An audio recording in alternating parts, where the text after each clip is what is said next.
नमस्ते गुरु जी। जय गुरुदेव।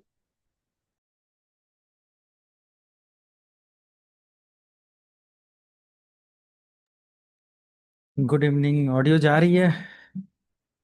जय गुरु जी आ रही।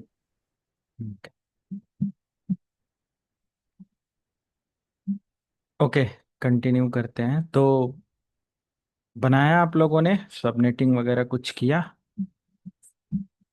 सिस्को पैकेट ट्रेसर इंस्टॉल हो गया सबका?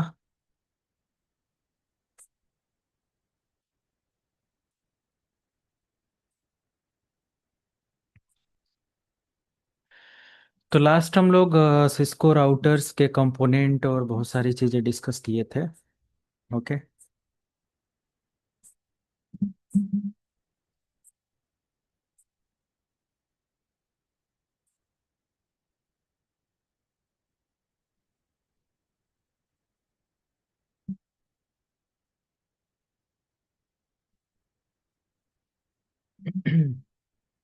ओके।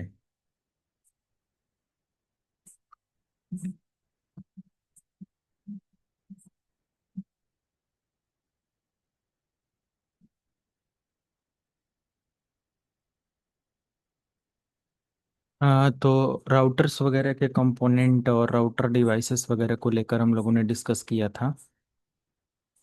अभी हम लोग राउटर का या कोई भी डिवाइस की कॉन्फ़िगरेशन के रिगार्डिंग आप लोगों को क्वेरी था कि थोड़ा सा सिस्को पैकेट ट्रेसर पर आइडिया लग जाए तो बेटर है। तो हम लोग यहाँ से आ जाते हैं, जैसे कि ये सॉफ्टवेयर है सिस्को पैकेट ट्रेसर। आप इसको इस्तेमाल कर सकते हो। ठीक है। और इसमें मल्टीपल तरीके की कॉन्फ़िगरेशन हम लोग CCNA या और बहुत सारी लैब को लेकर कर सकते हैं। और एज ए स्टार्टिंग आप अगर यहाँ से शुरुआत करते हो सिस्को पैकेट ट्रेसर को यूज़ करना, तो बहुत कॉम्प्लिकेटेड लैब्स में शुरू में ही जाने की ज़रूरत नहीं है, या किसी इम्यूलेटर वगैरह को इस्तेमाल करने की ज़रूरत नहीं है। ठीक है। So today we are going to discuss about how to use Cisco Packet Tracer. Then we will discuss about other component like how to configure router, basic configuration and other devices and all right. बहुत सारी चीज़ें हम लोग यहाँ पर देखेंगे। तो simple software का इंटरफेस मैं आपको बता देता हूँ। ये इंटरफेस है, ठीक है। अब इसमें ये होता है कि हमें कभी कभी कोई डिवाइस ऐड करनी है, जैसे राउटर्स वगैरह लेने हैं, तो हम यहाँ से सेलेक्ट कर सकते हैं इस वाले आइकन पर। आप देख सकते हो यहाँ पर। तो ये सभी राउटर को या राउटर के लिए है। और यहाँ पर आप आएंगे तो एंड पॉइंट डिवाइसेस के लिए है, जैसे PC सर्वर और ये सब चीज़ों के लिए। फिर यहाँ पर आपको एक कनेक्शन मिलता है जो कि है केबल वगैरह, सारी केबल्स आपको यहाँ पर मिल जाएगा। यहाँ जब आप इस डिवाइस पर किसी भी, जैसे मैं अभी के लिए इस पर सेलेक्ट कर रहा हूँ, तो यहाँ पर जितने भी राउटर या अदर कोर लेयर की डिवाइसेस हैं उसका डिटेल आ जा रहा है। इस पर जाएंगे तो PC लैपटॉप सब आ जाएंगे, इस पर जाएंगे तो केबल वगैरह आ जाएंगे। अदर ऐसे यहाँ पर है, जैसे वाईफाई डिवाइसेस हैं, क्लाउड है, फायरवॉल है, जो आपको चाहिए, स्विच वगैरह है ना।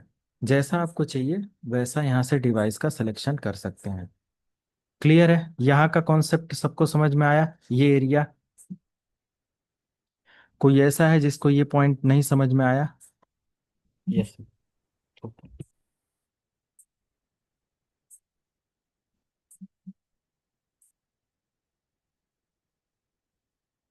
ओके।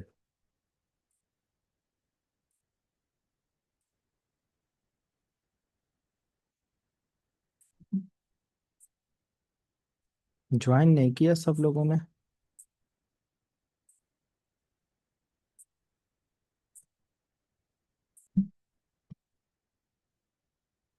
तो उसके बाद हमारे पास आ जाता है ये ये दो एरिया है। इसको आप आगे सीखोगे। इसमें स्टार्टिंग में जाने की ज़रूरत नहीं है। आप बाय डिफ़ॉल्ट जो भी आपकी लैब होती है वो सिमुलेशन पर होता है, और रियल टाइम में आने के लिए फिर आपको जो आर्किटेक्चर होता है वो समझ में आता है। तो आपका जो सॉफ्टवेयर है वो बाय डिफ़ॉल्ट इस मोड में होता है कि आपको कोई दिक्कत नहीं होगी। जैसे मैं यहाँ से एक राउटर ले लूँ, एक और राउटर ले लूँ, इन सबको आपस में कनेक्ट कर दूँ, है ना, तो ये सब, तो ये किस लेवल पर है अभी? रियल टाइम पर आपको ऐसा दिख रहा है ना? सॉरी, सिमुलेशन पर हमें ऐसा दिखेगा, और रियल टाइम में ये होगा कि अगर कोई मैसेज इनके बीच में जा रहा है वो भी हमें दिखेगा। ठीक है, जैसे रियल टाइम पर आ गए तो जो भी इनके बीच का कम्युनिकेशन होगा या जो भी प्रोसेस होगा वो भी दिखेगा। तो इन दोनों पैनल को हम लोग आगे कभी सीखेंगे, देखेंगे। ठीक है, और फिर आ जाते हैं टॉप पर। तो टॉप में यहाँ पर कुछ आइकन्स हैं जो कि जैसे MS ऑफिस वगैरह आप लोग इस्तेमाल करते हो, ऑप्शंस आपको मिलते हैं, वैसे यहाँ पर है फाइल ऑप्शन है, जहाँ पर आप कोई भी लैब बना रहे हो उसको सेव करने के लिए, है ना, कोई भी बनी बनाई लैब को ओपन करने के लिए ये सभी ऑप्शंस आ जाते हैं। जैसे यहाँ पर आप देख सकते हो, these are the options, okay. तो जिसमें से मैक्सिमम आप क्या इस्तेमाल करते हो? कोई भी पुरानी लैब ओपन करना हो, जैसे मैंने कोई बढ़िया लैब डिजाइन किया तो मैं उसको सेव कर लेता हूँ। जैसे मैं ओपन करके दिखाऊं तो यहाँ पर बहुत सारी लैब है, देखो बहुत सारी लैब है। तो मैंने उसको सेव कर रखा है, जब जरूरत पड़ेगी तो हम उस लैब को ओपन करके एक्सेस कर सकते हैं, उसके अंदर कुछ नई चीज़ें एक्सपेरिमेंट करना है, so what ever I can do, okay. And edit में we can copy paste undo redo, and options में preferences. So basically we are going to use preferences options first time only, okay? Then इस tab की ज़रूरत नहीं पड़ती है। User profile, currently मैं guest से लॉगिन हूँ, ईमेल एड्रेस ये सब ज़रूरत है ही नहीं। तो मेन चीज़ क्या होता है कि व्यू कमांड लॉग, जितनी भी कमांड आपने ऑपरेट किया है वो सब यहाँ पर आपको दिखता है ऐसे करके। ठीक है, ये भी एक ऑप्शन है। तो मेन ऑप्शन के अंदर आप क्या करते हो? प्रेफरेंसेस, प्रेफरेंसेस पर मैंने क्लिक किया। मैं क्यों प्रेफरेंसेस पर आने के लिए कह रहा हूँ?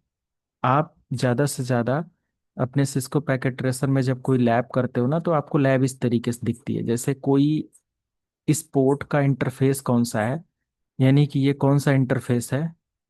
आप सीरियल से कनेक्टेड हो, फास्ट इथरनेट से कनेक्टेड हो, GB इथरनेट से कनेक्टेड हो, there is no option, okay. तो प्रैक्टिकल टाइम में हमें देखना पड़ता है कि ये कौन सा इंटरफेस है। बेसिकली हमें लंबा प्रोसेस फॉलो करना पड़ेगा, कमांड से देखना पड़ेगा।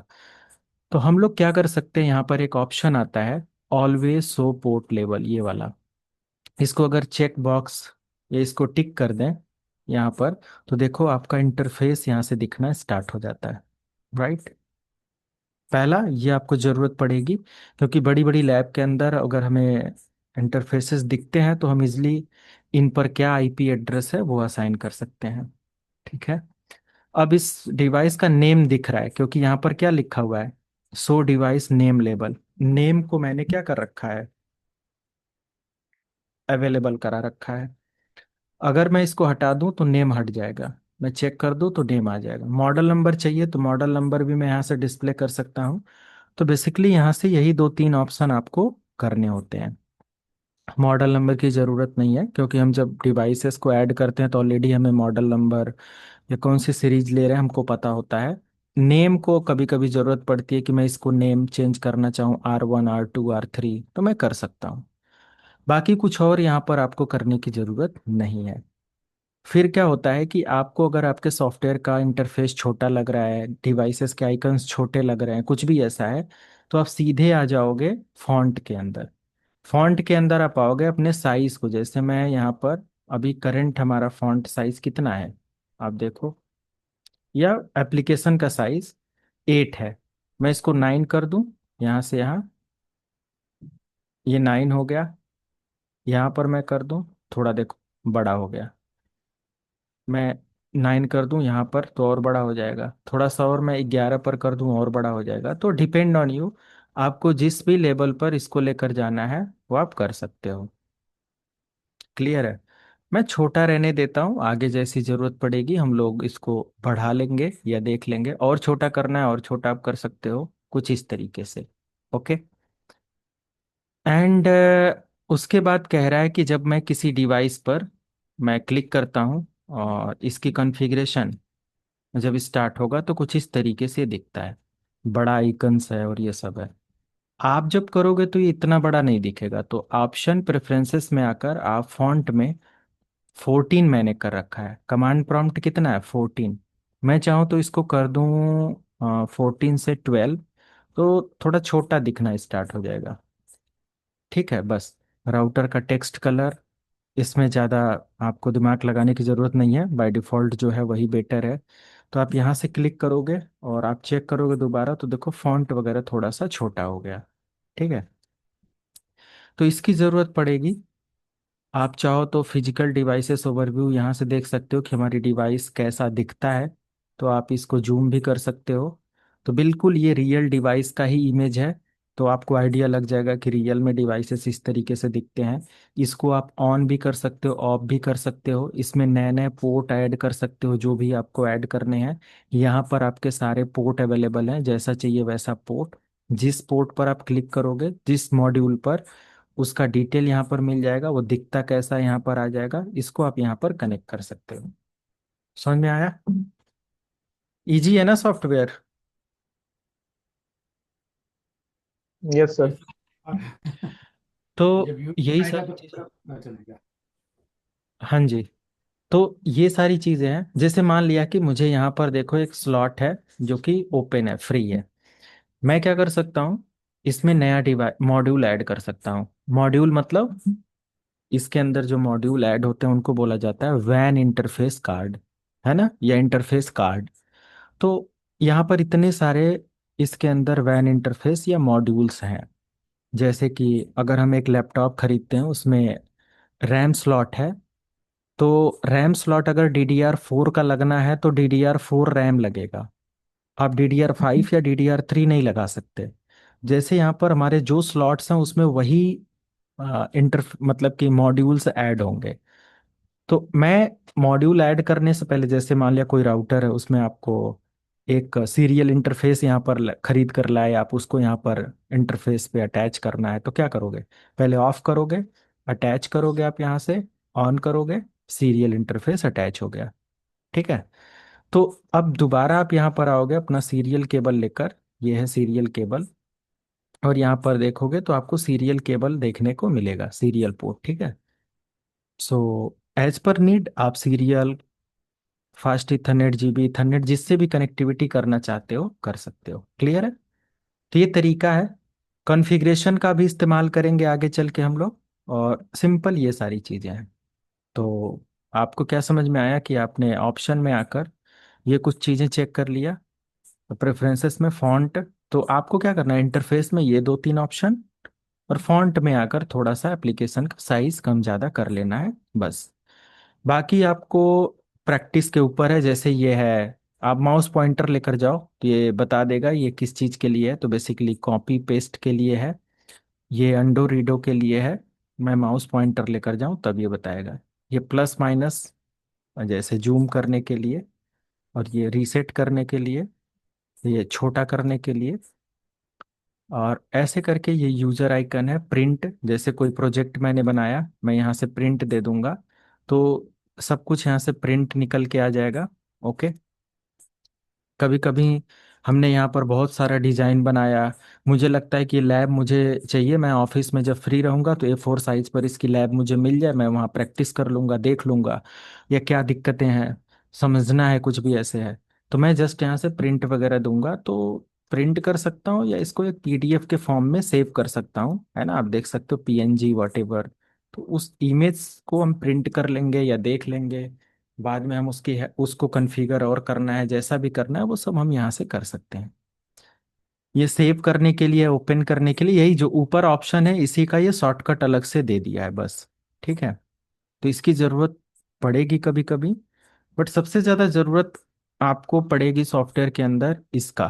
जैसे मान लिया कि कोई केबल मैंने सेलेक्ट कर लिया ये, अब मैं इसको हटाऊंगा कैसे, ठीक है, तो मैं यहाँ पर क्लिक कर दूं तो देखो वो हट गया, है ना। तो ये क्या है, सेलेक्ट या रिलीज का बोल सकते हो। दूसरी चीज हमारे पास यहाँ पर ये एक ऑप्शन है जिसको हम एक तरीके से सर्च बोल सकते हैं, ये सारी चीजें। और इसको हम लेकर जाएंगे किसी भी डिवाइस पर, तो उसमें क्या क्या है, कैसे है, सर्विसेज, पोर्ट, बहुत सारी चीजें हमें इंटरफेस पर क्लिक करके देखें, इंटरफेस पर माउस पॉइंटर रखें तो हमें इसके बारे में बहुत सारा अपडेट दे देगा, जो भी है। मुझे इस वाले इंटरफेस पर जैसे ये डिलीट करना है केबल को, तो मैं इसको क्लिक किया, डिलीट हो गया। ठीक है। और फिर ये जब भी रिलीज होगा जब आप यहाँ पर क्लिक कर दोगे। ये एक है जस्ट रिलीज के लिए। अब मुझे इस डिवाइस के पास कुछ लिखना है तो मैं यहाँ पर क्लिक करूँगा और मैं इस पर जो भी लिखना चाहता हूँ लिख लूँगा। कहाँ से, ये जो नोट पैड है।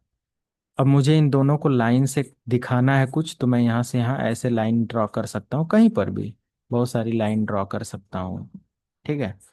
आपको रेक्टेंगल बनाना है कुछ ऐसा बना सकते हो, इसमें कलर फिल करना है तो कलर फिल कर सकते हो, है ना, ऐसा कुछ। आपको सर्कल बनाना है ऐसा कर सकते हो, कलर चेंज करना चाहो कर सकते हो। ठीक है। आप यहाँ से कुछ इस तरीके का डायग्राम बना सकते हो। ये जरूरत पड़ती है, अभी आपको नहीं लग रहा है बट आगे आपको पता चलेगा इनकी जरूरत पड़ती है जब हमें किसी लैब को पॉइंट आउट करना होता है, बड़ी बड़ी लैब के अंदर काम करना होता है, तो इस सब प्रोजेक्ट को डिजाइन किया जाता है। इसके थ्रू हम पीडीयू मैसेज सेंड करते हैं, जैसे आईसीएमपी मैसेज, और ये सब है। तो दो डिवाइसेस के बीच में रिप्लाई आ रहा है नहीं आ रहा है, हम इस तरीके से इस पर क्लिक करके पैकेट्स वगैरह सेंड कर सकते हैं। ठीक है। तो बेसिकली यहाँ से क्लिक करेंगे, जिसको डिलीट करेंगे वो डिलीट हो जाएगा, ऐसे करते हुए। ठीक है। ये तो यही सॉफ्टवेयर है, और इसी तरीके से आपको इसको इस्तेमाल करना है। और कोई ऑप्शन आपको लग रहा हो किसी को जो ना समझ में आए? बाकी तो प्रैक्टिस करेंगे, देखेंगे, समझ में आएगा। क्यों, क्लियर है अभी सभी को? जी सर। Okay, good. तो हम लोग रेडी हैं आगे की लैब के लिए और सारी चीज़ों के लिए। एंड आपको मैंने लास्ट टाइम बताया था कि आप कैसे डिवाइसेस को एक्सेस करोगे, और बहुत सारी चीज़ें यहाँ पर। मैं एक्सेस करने के बाद जैसे ही हमें इस तरीके से एक्सेस मिलता है, यूज़र नेम या पासवर्ड डालने का, डिवाइस को एक्सेस करने का, फर्स्ट टाइम जब हम अपनी डिवाइस को बूट करते हैं, है ना, like how to boot Cisco router.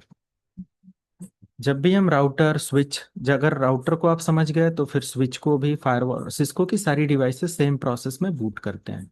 ठीक है। तो ये कैसे काम करता है, बूट कराने का जो सीक्वेंस और ये सारी चीज़ें। ओके। तो सबसे पहले हमें क्या करना होगा, अपने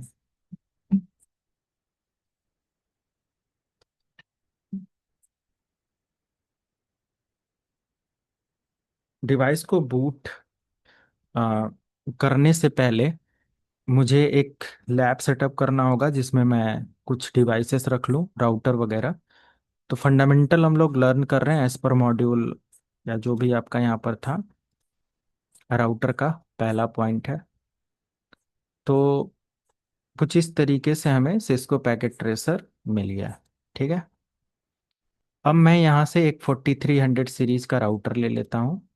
ओके, ऑप्शन में जाते हैं, प्रेफरेंसेस में, और फॉन्ट के अंदर मैं इसको जितना छोटा कर सकता हूँ कर लूँगा। ठीक है। और ये 12 पर मैं रहने देता हूँ, ऑरेंज और ब्लैक। ठीक है। तो बस इस तरीके से मैं ऐड करता हूँ। तुम्हारे पास एक राउटर ये हो गया। ओके। अब इस राउटर को सबसे पहले मुझे क्या करना है, एक पीसी के साथ कनेक्ट करना है। ये पीसी हो गया। मैं यहाँ पर क्लिक करता हूँ, एक यहाँ पर स्विच लेता हूँ, ये स्विच हो गया। और इस स्विच के साथ मैं कुछ पीसी कनेक्ट करना चाहता हूँ, कर सकता हूँ। ये हो गया एक पीसी, ये हो गया एक पीसी। अब हम लोगों ने ये पढ़ा है कि डिफरेंट डिवाइस को कनेक्ट करने के लिए कौन सी केबल का इस्तेमाल करते हैं। बोलो। कॉपर। क्रॉस। डिफरेंट डिवाइस के लिए स्ट्रेट केबल इस्तेमाल करते हैं। तो ये देखो स्ट्रेट केबल है, मैंने इसको सेलेक्ट किया और इनके बीच में कनेक्शन ले लिया। अब मैं यूज करूंगा जीबी ईथरनेट पोर्ट, क्योंकि इसी के थ्रू मैं कनेक्ट कर सकता हूँ। मैं यहाँ से फिर से वही केबल लूंगा, बट जब कहीं आप फंस जाओ ना समझ में आए तो ये एक ऑप्शन है सिस्को पैकेट ट्रेसर के अंदर, which is automatic choose connection type. So it will select automatic cable. तो मैं यहाँ से सेलेक्ट करूंगा तो देखो ऑटोमेटिक इसने वही केबल सेलेक्ट किया जो कि मुझे पता भी था। ये कनेक्शन हो गया। I am going to connect, are going to access this router through console cable. Okay, so this is my console cable and I'm going to connect with console port and RS232 serial port. Okay, this is my PC. So I'm going to access the uh, device through this terminal PC.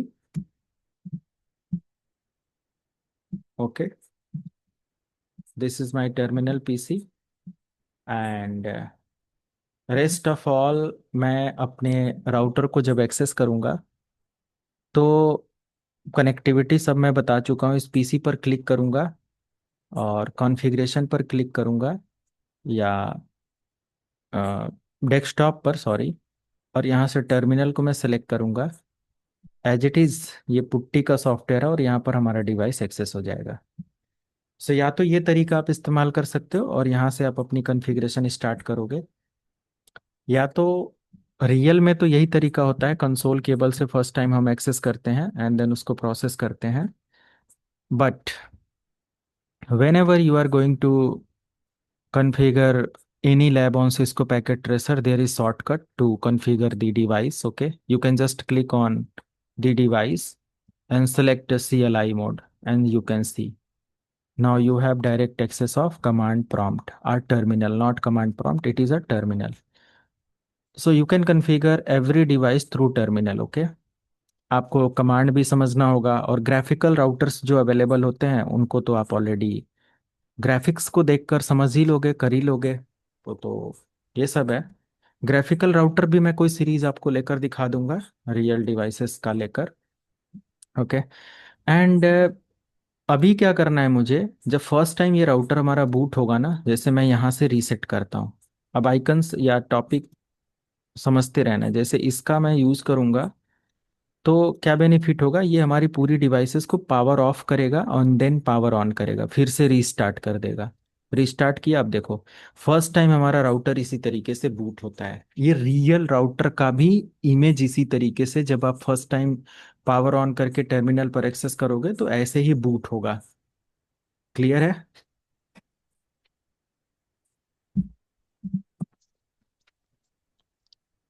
ये operating system इसके अंदर boot हो रहा है, हो चुका। So this is first boot, okay? So how you can understand that what about this router and what about the router operating system, okay? So basically it is checking the PCI details, मतलब process जो भी होता है post का, या इसके अंदर सारे कंपोनेंट हैं कि नहीं, सारी चीज़ों की चेकिंग यहाँ से स्टार्ट होता है। और आप चेक कर सकते हो कि यहाँ पर आपका बूट स्ट्रैप लोड हुआ, जिसका वर्जन क्या था, 16.7 है। और सॉफ्टवेयर रिलीज अपडेट आप देख सकते हो। और राउटर का जो ऑपरेटिंग सिस्टम है वो सिस्को ISR 4331 सीरीज का है, ठीक है, जिसका साइज कुछ इतने किलोबाइट्स का है। और मैं और नीचे आता हूँ तो इसके अंदर जो लोकेट हुआ है ऑपरेटिंग सिस्टम, वो डॉट बिन की फाइल यहाँ से मिला है।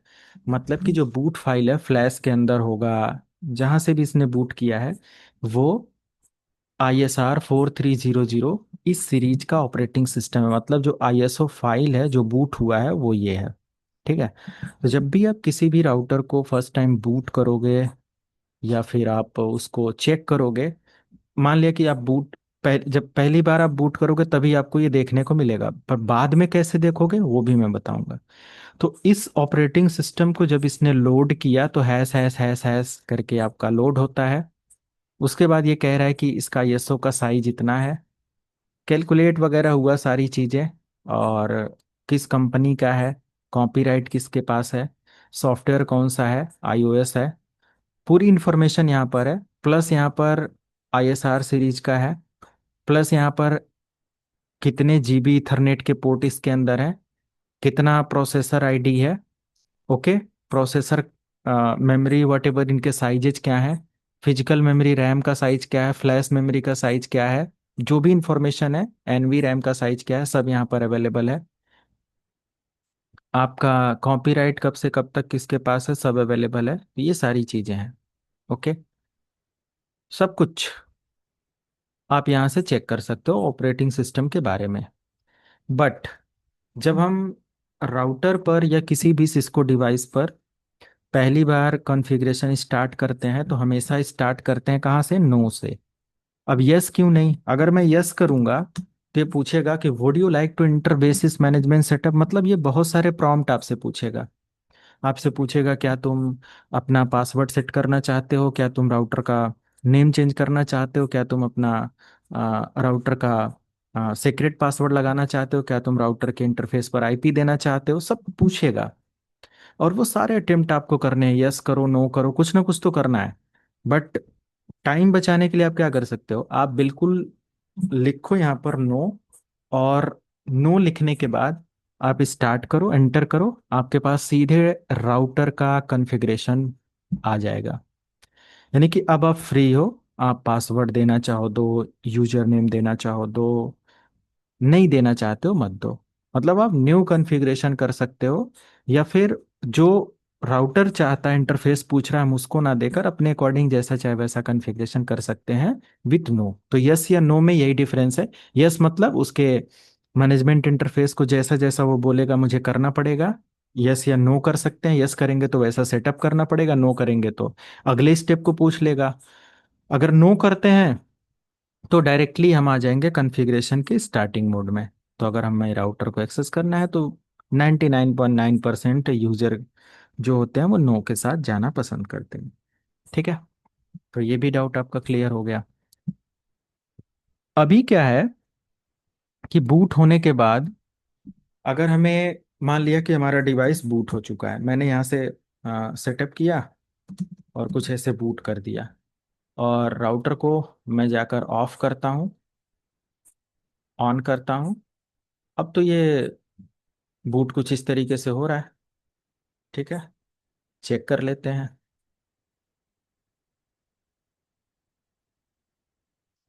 मैंने ऑफ किया ऑन किया तब जाकर हमें यह ऑपरेटिंग सिस्टम लोड हो रहा है, इसका वर्जन क्या है देखने को मिल रहा है। बट कंपनी के अंदर क्या होगा, कुछ इस तरीके से आपको डिटेल्स मिलेगी, जैसे सिस्को आईएसआर सीरीज और ये सब है। कंपनी के अंदर डायरेक्ट आपको ये मोड मिलता है, क्योंकि आप वहाँ राउटर बंद नहीं कर सकते, है ना। तो रनिंग राउटर में हमें कैसे पता चलेगा हमारा कौन सा वर्जन है, वहां पर तो कुछ इस तरीके से आगे या यही मोड ही दिखेगा, या ज्यादा से ज्यादा ये दिखेगा, या ज्यादा से ज्यादा ये दिखेगा। तो आप कैसे पता करोगे कि हमारा वर्जन कौन सा है। तो अगर मैं यहाँ पर अभी बताता हूँ, सारी कॉन्फ़िगरेशन आपको शेयर करूंगा। इनेबल लिखा, अगर मैं यहाँ पर लिखता हूँ वर, VER, enter, sorry,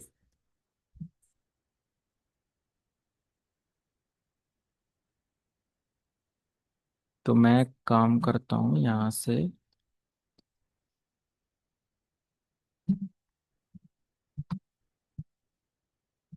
show version, show लिखना जरूरी है।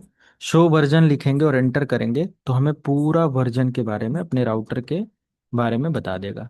तो आप कॉन्फ़िगरेशन के अंदर हैं तो भी आप अपने पूरे राउटर के क्या क्या अपडेट हैं, कितने सारे इंटरफेसेस हैं, सब कुछ आप यहाँ से चेकआउट कर सकते हो। क्लियर है, बूट की इंफॉर्मेशन आप यहाँ से भी चेक कर सकते हो। हमारे राउटर में जो कॉन्फ़िगरेशन रजिस्टर लगा है, जो सारी कॉन्फ़िगरेशन फाइल का प्री लोडेड चिप होता है, वो उसका जो रजिस्टर वर्जन है वो 0x2102 है। यानी कि एक ऐसा रजिस्टर है जिसके अंदर वैल्यूज अपलोड करी गई हैं। अगर हम जैसे राउटर का कभी कभी पासवर्ड भूल जाते हैं तो इसी रजिस्टर को हम रीसेट कर देते हैं। जब हम रीसेट कर देते हैं, जैसे हम फोन को रीसेट कर देते हैं तो पासवर्ड नहीं मांगता, तो वैसे ही हम अपने राउटर को क्या कर सकते हैं, यहाँ से रीसेट कर सकते हैं। क्लियर है? तो ये कुछ बेसिक एक्सेस करने के रिगार्डिंग और सारी डिटेल्स है। होप कि आप लोगों को क्लियर हुआ होगा। समझ में आया सबको? क्वेश्चन है तो पूछ लो। सर वो पासवर्ड रिसेट का जो बोला ना आपने, can just repeat one more time please? Password reset मैं अभी करा दूंगा, बट पासवर्ड रिसेट के लिए जैसे ये जो कॉन्फ़िगरेशन रजिस्टर है ना, इस रजिस्टर को अगर हम रीसेट कर दें तो हमारा पासवर्ड क्या हो जाता है, रीसेट हो जाता है ना? जैसे मेरे कहने का मतलब, अगर हम मोबाइल यूज कर रहे हैं, लैपटॉप यूज कर रहे हैं, चाहे राउटर यूज कर रहे हैं, सब एक डिवाइस है। तो जब हम उसमें कोई पासवर्ड सेट करते हैं तो वो किसी मेमोरी में जाकर सेव होता होगा ना। समझ रहे हो यस। आप? तो हमारे राउटर के अंदर कॉन्फ़िगरेशन रजिस्टर है, जिसके अंदर कॉन्फ़िगरेशन रजिस्टर क्या करता है, सारी कॉन्फ़िगरेशन के लिए यूज किया जाता है। तो अगर हम उसको रीसेट कर दें, रिसिस्ट कर दें, तो क्या होगा, हम पासवर्ड को बाईपास कर सकते हैं। जैसे यस। फोन को हम रीसेट कर देते हैं, पावर की प्रेस कर दें, वॉल्यूम अप या डाउन की प्रेस कर दें तो रोमन मतलब बूट मोड आ जाता है, उसमें हम रीसेट मार देते हैं ना। समझ रहे हो? तो सेम वही है, मैं कैसे होता है ये मैं बता दूंगा, ठीक है? Just for educational purpose, not for hello. Legal purpose कि हम यही करते फिरे। और विदाउट कॉन्फ़िगरेशन कॉन्फ़िगरेशन रहेगी उसमें? हाँ सर, यही क्या पूछ चीज? रहा था मैं। मतलब कॉन्फ़िगरेशन अगर हम रिसेट करते हैं पासवर्ड, तो जो बैक एंड पे कॉन्फ़िगरेशन है वो रहेगी उसमें? हाँ बिल्कुल तो रहेगी। अब विदाउट बैकअप, जैसे हमारे पास बैकअप नहीं है, हम ये ऐसे तो अगर पासवर्ड बैकअप नहीं है स्किप तो हो गया, कैसे रहेगी? हमें हमने हमारे बैकअप कहीं ना पास कहीं रियल में कॉन्फ़िगरेशन अगर तो हमारे रखना पास पड़ेगा ना। कोई, मैं हाँ वही पूछ। क्वेश्चन पूछ रहा हूँ कि अगर हमारे पास बाई चांस बैकअप नहीं है, हमें हम्म पासवर्ड हम्म रिसेट करना है किसी राउटर का, तो हम्म। हमने राउट तो जो बैकएंड पे जो कॉन्फ़िगरेशन है वो तो डिस्ट्रॉय नहीं होगी ना? तो पहले तो क्वेश्चन यहाँ पर ये होता है कि कोई भी कंपनी के अंदर जब इस लेवल पर इंजीनियर वर्क करता है तो उसको तरीका या मैनर पता होता है या एसओपी पता होता है। आप समझ रहे हो हमारी हम्म बात? क्या कोई हम्म। ऐसा इंजीनियर होगा जिसने 2 साल से या साल भर से या 6 महीने से राउटर लगाया, उसका बैकअप ना बनाया हो? बैकअप तो हर किसी का होता है, हर बट किसी का होता है। इन द केस अगर बैकअप नहीं हो।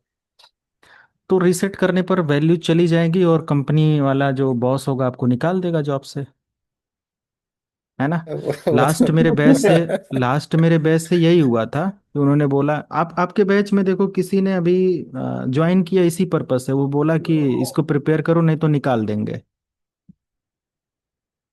कोई है ना?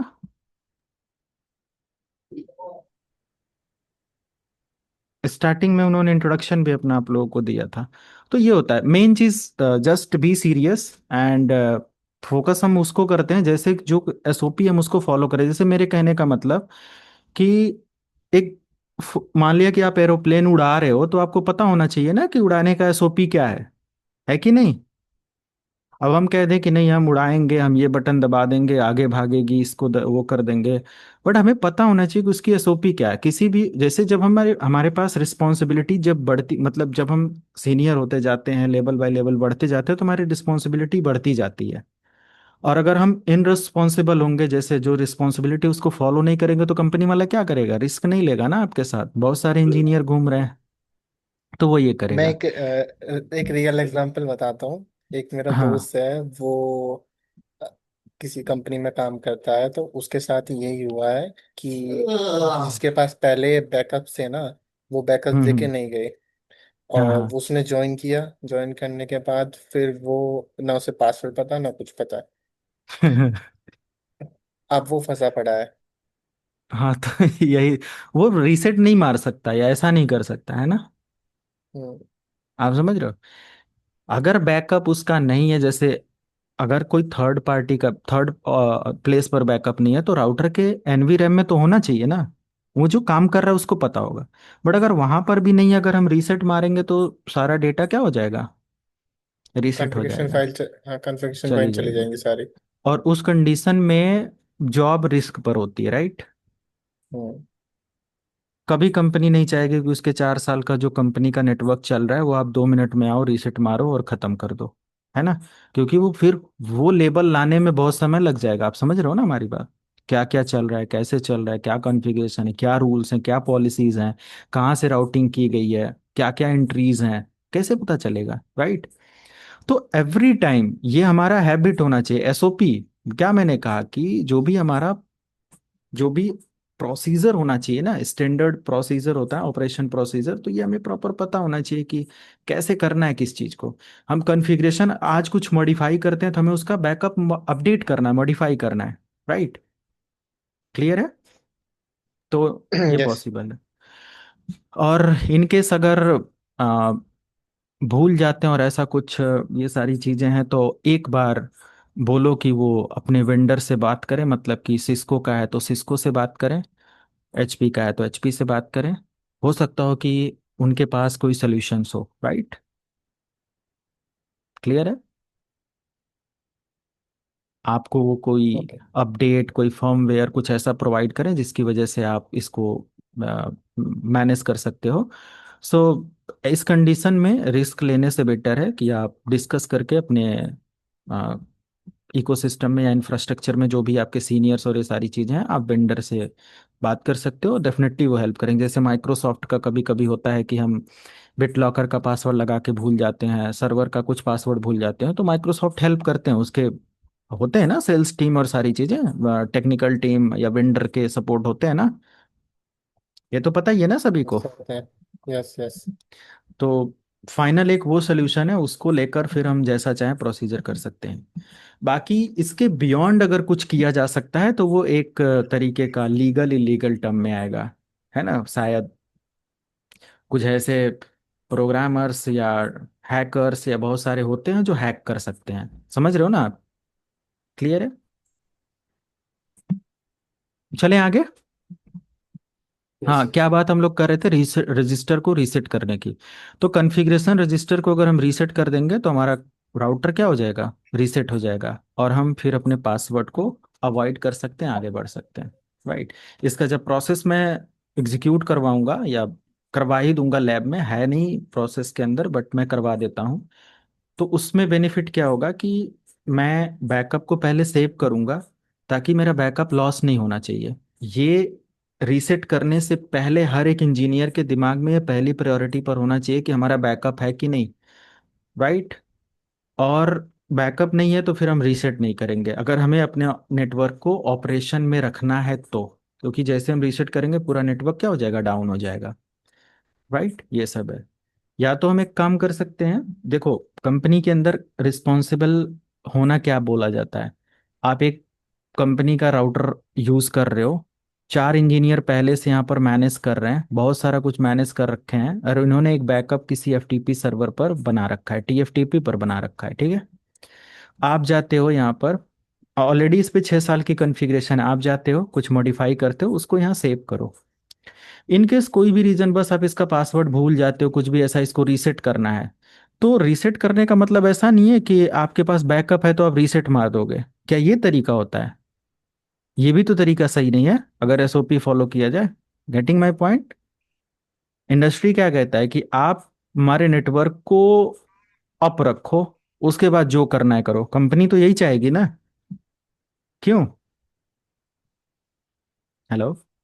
मुझे तो हाँ इंडस्ट्रियली अगर हम लोग एग्री। बात करें तो हमें अपने इस राउटर का ये जो बैकअप है ना, इसका एक सेकेंडरी राउटर लेकर हमें ये सारा बैकअप रिस्टोर करके नेटवर्क अप करना पड़ेगा, राइट।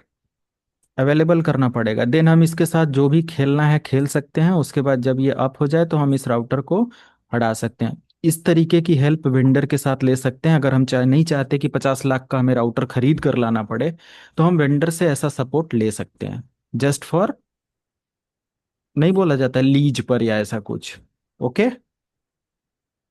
ये बट अभी इट डोंट इज। वरी, आप जो पढ़ रहे हो ना, इसमें अभी ये सब आपको काम मिलेगा ही नहीं मिलेगा। आपको जो कॉन्फ़िगरेशन कंपनी के अंदर मिलेगी वो भी सीनियर्स आपको फाइल के अंदर लिख कर पूरी तरीके से देंगे, आपको एग्जीक्यूट कराने आना चाहिए। बाकी कुछ नहीं, आप नहीं जा रहे हो राउटर को रीसेट करने, आपको मिलेगा ही नहीं। या बहुत अगर टेक्निकल ग्लिच नहीं हुआ है कंपनी के अंदर तो ये काम आपको एंट्री लेवल पर नहीं मिलता, ये ध्यान रखना। वो काफ़ी सीनियर्स टीम और सारी चीज़ें ऑपरेट करते हैं, जो इंफ्रा लेवल की प्लानिंग होती है, न्यू इम्प्लीमेंटेशन होता है कॉन्फ़िगरेशन को लेकर, एक एसओपी होती है। ट्राई टू अंडरस्टैंड, थोड़ा सा मैच्योर होकर इसको समझने की कोशिश करो। हर लेवल हमारे लिए नहीं होता, और हम वन बाय वन आगे ग्रो करेंगे। हाँ, कोई कुछ पूछ रहा था।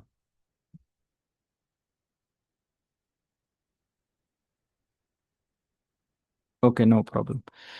तो ठीक है, आगे बढ़ते हैं। तो मैंने क्या किया यहाँ पर, एक अपडेट आपको दिखाया। एंड बूट का तरीका जस्ट आपको समझ में आया कि हम इसमें कैसे बूट कर लेंगे। और उसके बाद जैसे हमारा बूट होता है हम कॉन्फ़िगरेशन स्टार्ट करते हैं। ओके, जब हम राउटर की कॉन्फ़िगरेशन स्टार्ट करते हैं तो राउटर, या सिंपल हम यहाँ पर ऐड कर सकते हैं understanding router terminals, terminal and commands. ठीक है, राउटर के जो भी हमारे टर्मिनल्स हैं आपने समझ लिया, अब उसकी कमांड्स कैसे हम एग्जीक्यूट करेंगे। तो जब फर्स्ट टाइम राउटर हमारा बूट होगा और कुछ इस तरीके से आपके सामने आएगा, मैं फिर से ऑन करता, ऑफ करता हूँ, ऑन करता हूँ और बूट होने देता हूँ। तो सबसे पहली कॉन्फ़िगरेशन आपको क्या करना है, देख लो। बस 5-10 मिनट इसमें देंगे, फिर हम लोग स्विच पढ़ेंगे, फिर आ, 2-4 टॉपिक के बाद हमारा प्रॉपर लैब स्टार्ट होता है।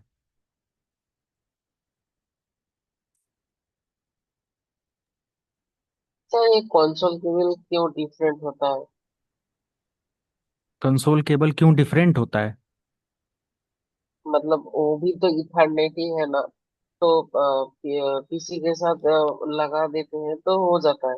ऐसा नहीं होता है क्यों सर? आ, आप माइक अपना सही करके फिर से क्वेश्चन करिए।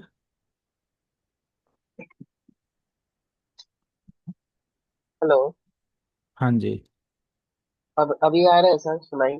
हम्म।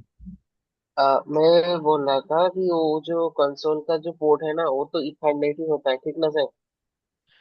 नहीं, ईथरनेट नहीं होता है, ईथरनेट टाइप होता है, बट उसके जो फॉर्म फैक्टर होते हैं मैन्युफैक्चरर द्वारा जो बनाए जाते हैं वो अलग होते हैं। ठीक, उसको हम एज अ ईथरनेट इस्तेमाल नहीं करते, एज अ उसको एक्सेस करके कॉन्फ़िगर करने के लिए इस्तेमाल करते हैं। ओके, तो उसका जो मैन्युफैक्चरिंग होता है ना, जो चिपसेट उसके अंदर लगे होते हैं वो अलग होता है। जैसे कि आप यूएसबी पोर्ट देख लो, यूएसबी सी टाइप देख लो, थंडरबर्ड देख, थंडरबोल्ट का देख लो। दोनों देखने में क्या लगता है, सेम लगता है, बट दोनों सेम है नहीं ना। पेन ड्राइव वाला देख लो, यूएसबी का जो ए पोर्ट होता है ना, उसमें 2.0 होता है, 3.0 होता है, 3.2 होता है, देखने में एक ही जैसा है, सेम देखने में है, बट अंदर का हाँ। मैन्युफैक्चरिंग हार्डवेयर का क्या अलग है ना। हाँ, कुछ स्पीड का डिफरेंस है। तो मेन यही सेम इसमें भी हार्डवेयर लेवल का यही डिफरेंसेस होता है। देखने से अगर सेम है तो हम उसको ये नहीं बोलेंगे कि वो, बट यूज के अकॉर्डिंग हम उसको देखते हैं कि जो हमारा कंसोल पोर्ट है वो उसी प्लेटफॉर्म या उसी पैटर्न में डिजाइन है, उसके हार्डवेयर जो अंदर एग्जीक्यूट हो रहे हैं, जो उसके अंदर आप सिग्नल भेज रहे हो, वो सारी चीजें वो अलग तरीके के उस चीज के लिए बने हुए हैं। जो ईथरनेट पोर्ट है वो अलग कॉन्सेप्ट के लिए है। क्लियर है, तो उसको हम कभी नहीं बोलेंगे कि ईथरनेट है। देखने में एक जैसा है, बट मैंने आपको ये प्रॉपर आंसर किया हुआ है कि इस तरीके का कोई क्वेश्चन ना आप उठाओ। मैंने जब कल या उससे पहले जब भी सेशन लिया था तो मैंने प्रॉपर उस पर आंसर दिया, अगर आपको किसी को याद हो, कि ये देखने में एक जैसा होता है बट इसके बैकएंड का जो हार्डवेयर मैन्युफैक्चरिंग या हार्डवेयर का जो पार्ट होता है वो डिफरेंट होता है। इस वजह से ये सिर्फ और सिर्फ टर्मिनल पर राउटर को एक्सेस करने के लिए इस्तेमाल किया जाता है, कॉन्फ़िगरेशन के लिए इस्तेमाल किया जाता है। ये पूरी चीज़ें मैंने एक्सप्लेन किया था। देखने से एक जैसा है तो हम उसका ये मतलब नहीं है कि इथरनेट का इस्तेमाल कर लेंगे, या हम वहाँ पर डेटा ट्रांसफ़र करने के लिए इस्तेमाल कर लेंगे। सब है, डेटा ट्रांसफ़र होता है कोई भी पोर्ट है वो डेटा ट्रांसफर के लिए है, बट अलग अलग टाइप के उसके लिए है। क्लियर है? चलो, ठीक है। तो हमारा जब राउटर बूट होगा ना, तो सबसे पहला कंसोल कुछ इस तरीके से आता है, राइट? एंटर करते हैं, कुछ इस तरीके से आएगा, या नो यस नो पूछेगा तो नो करेंगे। और ये जैसे ही हमारा आएगा तो इसका मतलब ये होता है, इसको बोला जाता है यूजर मोड। यहां पर हमें लिखना होता है इनेबल, ENABLE, इनेबल। इनेबल लिखेंगे तो हम कहां पर आ जाएंगे? प्रिविलेज्ड मोड पर। इसको क्या बोला जाता है? Privilege mode. ओके। और यहां पर हम लोग लिखते हैं कॉन्फ़िगर स्पेस टर्मिनल, बस एंटर। ये इतनी सी कमांड है, और मैं इसको कॉपी पेस्ट यहां पर करता हूं, और ये लाइन एक्स्ट्रा अपडेट के लिए है तो मैं इसको हटा देता हूं। तो ये मोड हमारा जो होता है ना, बेसिकली इस मोड को हम लोग बोलते हैं यूजर मोड। ठीक है? यूजर मोड पर जब हम इनेबल लिखेंगे तो हम कहां पर आ जाएंगे? Privilege mode.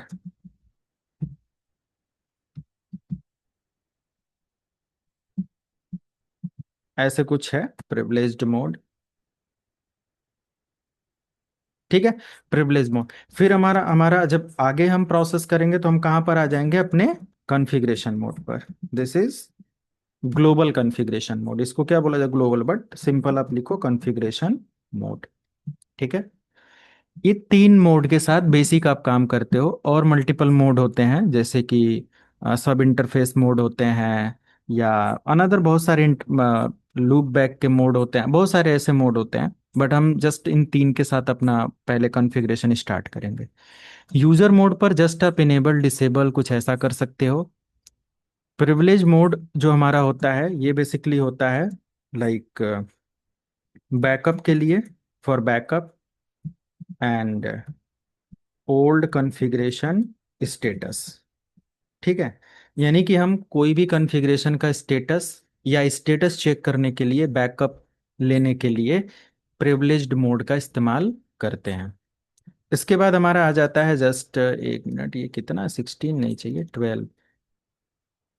फिर हमारा कॉन्फ़िगरेशन मोड आ जाता है, जहां पर हम क्या कर सकते हैं?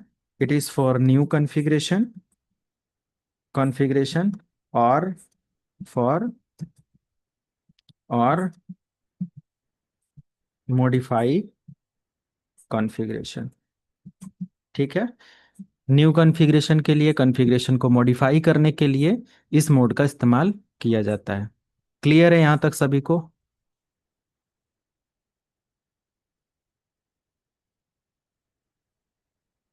हाँ सर। यस। ठीक है। तो अब मैं यहाँ से क्या कर सकता हूँ? जैसे मान लिया कि मुझे राउटर पर क्या क्या पहले से चल रहा है वो चेक करना है, तो हमें क्या करना पड़ेगा? इस मोड में आना पड़ेगा, राउटर हैज। तो एक स्टेप बैक जाने के लिए हम क्या लिखते हैं यहाँ पर? एग्जिट लिखते हैं। ओके। तो इस कमांड को लिखने का मतलब होता है वन स्टेप बैक। एक मिनट,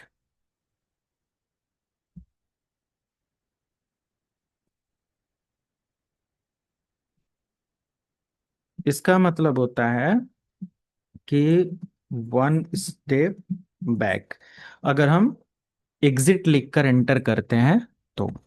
ठीक है? जैसे ही मैंने यहाँ पर लिखकर एंटर किया, अब देखो मैं आ गया कहाँ पर? राउटर हैश मोड पर।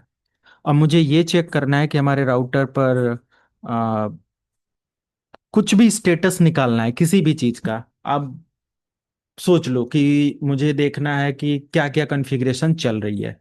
तो बहुत सारे कंपोनेंट्स हमारे राउटर पर होते हैं, जैसे मैं यहाँ पर लिख रहा हूँ। जैसे रैम होता है, तो रैम क्या करता है? करंट सारी कॉन्फ़िगरेशन को स्टोर करके रखता है। ओके। और इसको क्या बोला जाता है? Running hyphen config memory. Okay. Store current all update. Current जितने, स्टोर की स्पेलिंग बोलते लिखते हुए थोड़ा सा इधर उधर हो सकता है, तो उसको ध्यान देना। तो ये क्या करता है? स्टोर करता है आपके करंट में जितना भी राउटर के अपडेट कॉन्फ़िगरेशन सब कुछ हुआ है उसके बारे में। एक और हमारे पास होता है NV RAM, non volatile random access memory. इसको बोला जाता है स्टार्टअप हाइफन कॉन्फ़िग मेमोरी। ये क्या किया जाता है? बेसिकली बैकअप के लिए होता है। आपने कुछ भी कॉन्फ़िगरेशन किया, सबसे पहले उसको इसके ऊपर बैकअप बना दो। ताकि आपका राउटर गलती से बंद हो जाए, गलती से पासवर्ड जैसा आप बता रहे हो भूल जाते हो, तो आपके पास एक ऑप्शन रहे कि आप अपने राउटर की करंट कॉन्फ़िगरेशन को रीसेट करो तो आपके पास एनवी रैम से वो बैकअप दोबारा रिसीव हो जाए। नहीं तो फिर आप अपना नेटवर्क कॉन्फ़िगरेशन पूरा लॉस कर दोगे। इसके अलावा हम लोग इस राउटर पर क्या होता है, फ्लैश फ्लैश होता है। और फ्लैश के अंदर क्या होता है कि आपका अ, या रोम रोम रीड ओनली मेमोरी, और इसमें फ्लैश फाइल देखने को मिल जाता है, या फिर हम लोग बोल सकते हैं कि हमारा iOS inter network operating system. ठीक है। तो इसको चेक करने के लिए हम लोग लिखते हैं, इन तीनों को चेक कैसे कर सकते हैं। अगर आपको ये चेक करना है कि आपके राउटर पर रैम क्या है तो आपको लिखना पड़ेगा सो स्पेस रनिंग कॉन्फ़िगरेशन। आपको चेक करना है कि एनवी रैम पर क्या क्या स्टोर है तो आपको लिखना पड़ेगा स्टार्टअप हाइफन कॉन्फ़िग। उससे पहले क्या लिखना है, शो लिखा, रनिंग हाइफन कॉन्फ़िग। अब मैं इतना लंबा लिखना नहीं चाहता हूं तो मैं शॉर्टकट बता दूं आपको, शो का लिख सकते हो SH शॉर्टकट तरीका, और रनिंग का लिख सकते हो RUNN। टैब की प्रेस कर दो, ऑटोमेटिक वो आ जाएगा। क्या प्रेस करना है, टैब की। थोड़ा सा हिंट दो, टैब की प्रेस कर दो, वो वर्ड ऑटोमेटिक आ जाएगा। लिनक्स जैसा काम किया जाता है इस पर। तो लाइनेक्स जिन्होंने इस्तेमाल किया होगा उनके लिए बिल्कुल ये लगेगा कि अरे ये तो वही पैटर्न फॉलो कर रहा है, वही एल्गोरिदम है। टर्मिनल बेसिकली एक ही एल्गोरिदम पर फॉलो किया जाता है। ओके, समझ में आया सभी को। एंटर। तो रैम पर क्या क्या स्टोर है ये यहाँ पर आ गया। हमारा वर्जन क्या है, हमारा राउटर का नेम क्या है, राउटर का आईपी डिटेल क्या है, राउटर के इंटरफेसेस पर क्या क्या आईपी कॉन्फ़िगर है, सारे इंटरफेसेस के बारे में ये सब कुछ बता रहे हैं। बट कोई चीज अभी कॉन्फ़िगर नहीं है। मैं चेक करना चाहता हूँ, जैसे ये कमांड आप ध्यान रखना, करंट ऑल कॉन्फ़िगरेशन चेक करने का है। तो मैं यहाँ पर इसको अपडेट कर देता हूँ। इसके अलावा मैं चेक करना चाहता हूँ एनवी रैम पर क्या क्या है। शो सेम कमांड फॉलो करेंगे, show space startup configuration, enter. तो एनवी रैम पर भी देखो वही सारी कॉन्फ़िगरेशन है। क्लियर है। एनवी रैम पर भी जो रैम पर होगा वही तो एनवी रैम पर आप ट्रांसफर करोगे। समझ रहे हो आप। क्लियर है। और फ्लैश के बारे में अगर देखना है तो कैसे हम देख सकते हैं, क्या कमांड है, कोई बताएगा। सो फ्लैश। हाँ चलो ये भी कमांड ऑपरेट कर लेते हैं, सो फ्लैश, एंटर। आ गया डिटेल। ठीक है। सो फ्लैश के रिगार्डिंग ये अपडेट आपको देखने को मिलेगा, इसको कॉपी कर सकते हो, बट इसको और भी बहुत सारे तरीके से आप चेक कर सकते हो। तो सो फ्लैश मैंने लिखा, this is the main command, और फुल लेंथ स्टेटस है। तो हमें क्या करना है, जस्ट ये फाइल आप चेक करो। ये जो फाइल है ना, ये आपके राउटर के फ्लैश फाइल के अंदर जो ऑपरेटिंग सिस्टम है वो है, और जितनी कॉन्फ़िगरेशन मैंने बैकअप बना रखा है वो ये है। ठीक है। तो डॉट बिन जो होता है ना, जैसे कि ये हमारा ऑपरेटिंग सिस्टम होता है, ये ध्यान देना। इसको सेपरेट अगर देखना है तो लिख दो DIR और एंटर कर दो, देखो सेपरेट बन के आ गया, अलग अलग। फ्लैश के अंदर देखो, फ्लैश के अंदर ये सब स्टोर है, आप इसको चेक कर सकते हो। ये हमारा राउटर का ऑपरेटिंग सिस्टम होता है। ठीक है। और जब कोई नया राउटर आप लोगे, जैसे कि मैंने यहाँ पर एक नया राउटर ले लिया, और इस नए राउटर को अगर मैं ओपन करता हूँ, CLI में आता हूँ, बूट करता हूँ, तो देखो क्या फ्लैश के अंदर कोई बिन के अलावा कोई और फाइल है, तो वहां पर कोई और फाइल आपको नहीं मिलेगा जब तक आप अपने एनवी रैम पर डेटा नहीं भेजोगे परमानेंट स्टोरेज के लिए, तो तब तक उसके अंदर कोई फाइल ऐसा जनरेट नहीं होता है। नो लिखा, इनेबल, सॉरी, नो इनेबल कॉन्फटी, ये बैक आते हैं, शो स्टार्टअप कॉन्फ़िगरेशन, एंटर। कह रहा है कि there is no flash, sorry, NV RAM. तो जब एनवी रैम पर कुछ सेव नहीं है तो देखो फ्लैश क्या दिखाता है, फ्लैश के अंदर अच्छा स्टिल कोई कॉन्फ़िगरेशन है, तो कुछ सेव हुआ होगा, दैट्स वाई यहाँ पर कुछ कॉन्फ़िगरेशन का पार्ट बचा हुआ है। बट हमें क्या फोकस करना है, आईओएस को, तो हमारा डॉट बिन का जो फाइल होता है यही ऑपरेटिंग सिस्टम होता है।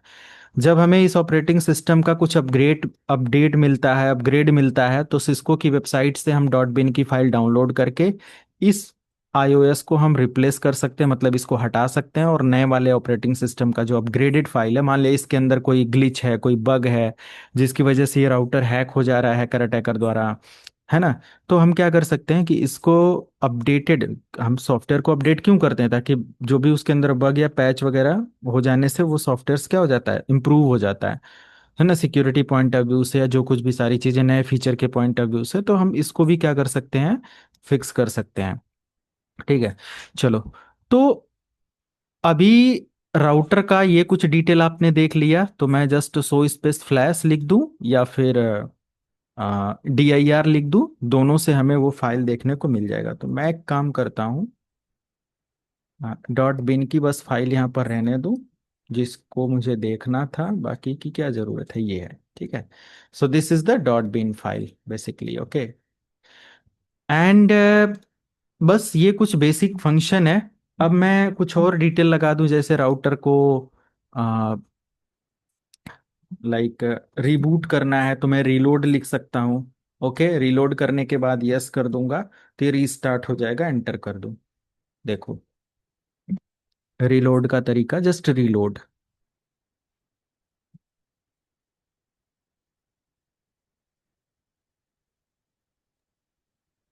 हेलो हाँ जी।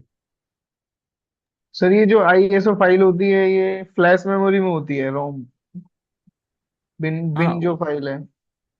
हाँ, फ्लैश मेमोरी, फ्लैश के ही अंदर होता है डॉट बिन की फाइल, ओके। अच्छा सर, एक और चीज और होती है ना जो उसके अंदर प्री होता है, मतलब इंस्टॉल, वो आईओएस से पहले जो होता है। मिनी iOS होता है। हाँ हाँ सर, वो कहाँ पे होता है सर? वो भी हमारा रोम का पार्ट है, ये सब रोम के पार्ट हैं, ओके। तो सर उसको कैसे चेक करते हैं, वो भी चेक होता है या नहीं? हाँ, जब हमारे राउटर के अंदर ऑपरेटिंग सिस्टम नहीं होगा तो बाय डिफॉल्ट किससे हमारा राउटर चलेगा, मिनी iOS से, ओके। Okay sir. राउटर के ऑपरेटिंग सिस्टम को डिलीट कर दो, उसके बाद जो भी आप उसमें काम कर पाओगे due to mini iOS, okay. Okay sir. चलो, ये बूट हो गया, है ना, ये आपने देख लिया। अब मान लिया फॉर एग्जांपल के लिए मैंने इनेबल किया और DIR लिखा और मैंने डिलीट लिखा, किसको, फ्लैश को। फ्लैश फाइल यही तो है, ये राउटर का ऑपरेटिंग सिस्टम। अगर मैंने इसको डिलीट कर दिया, कह रहा है कि कंफर्म, तो यस, देखो रोमन मोड में आ गए। तो अब इसके अंदर ऑपरेटिंग सिस्टम नहीं है, अगर मैं इसको रीस्टार्ट भी कर दूंगा ना, ऑफ करके ऑन, तो यहाँ पर क्या दिखेगा, यही दिखेगा, ये बूट ही नहीं होगा। क्यों नहीं होगा, क्यों? क्योंकि कह रहा है कि enable to boot automatically, the boot environment variable needs to be set a bootable image. Bootable image मतलब ISO file, sorry iOS file इसके अंदर नहीं है। तो अब करंट में जो हमारा ये वर्क कर रहा है ना, ये किस बेस पर वर्क कर रहा है, मिनी iOS के बेस पर, ओके। समझ में आया सबको? Yes sir.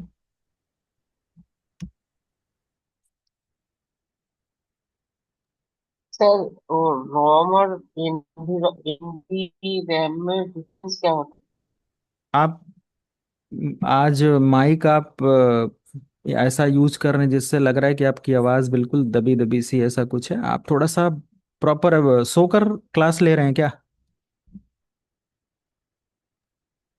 हेलो हम्म। सर, मैं पूछ रहा था वो एनवी रैम और रोम में क्या डिफरेंस होता है, दोनों तो सेम ही लगता है। एनवी रैम और रोम, ROM। रोम। रोम रीड ओनली मेमोरी होता है, उसमें एक बार जो प्रोग्राम राइट हो जाता है वो डिलीट नहीं होता। कल वाला सेशन आप रिपीट देख लेना ना। इधर ठीक है, पे रैम आपको रोम भी मैंने प्रॉपर समझाया है, ओके। नोटेशन मत इस्तेमाल करो, कौन इस्तेमाल कर रहा है? मैं वो इधर पे जो दिखा था, दिखाने के लिए। नहीं नहीं, रोम परमानेंट स्टोरेज होता है और एनवी रैम जो होता है वो हम स्टोर करते हैं, बट जब चाहें तब डिलीट कर सकते हैं, राइट।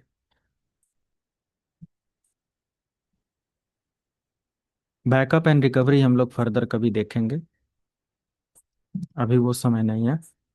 ओके, तो सिंपल ये अपडेट है। Come to the next point, इसी पर हम लोग आगे छोटे छोटे लैब और इमेजेस को ऐड करते रहेंगे। मिनिमाइज करते हैं। नेक्स्ट पॉइंट है which is layer 2 and layer 3 switches. Okay, तो आई थिंक इसके बारे में आइडिया होगा सभी लोगों को कुछ। मुझे भी बताइए व्हाट इज और what about layer 2 and layer 3। Sir layer 2 है वो मैक से कम्युनिकेशन होता है, और लेयर 3 आईपी से कम्युनिकेशन होता है। ओके। लेयर 2 पे जो होता है स्विच होता है, और लेयर 3 पे नेटवर्क आईपी एड्रेस ओके। मतलब वर्क करता है।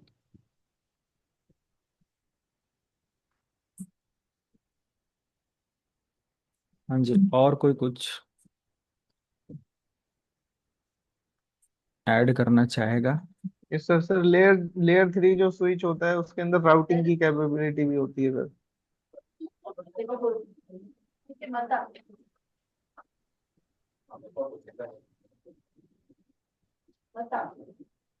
हम्म।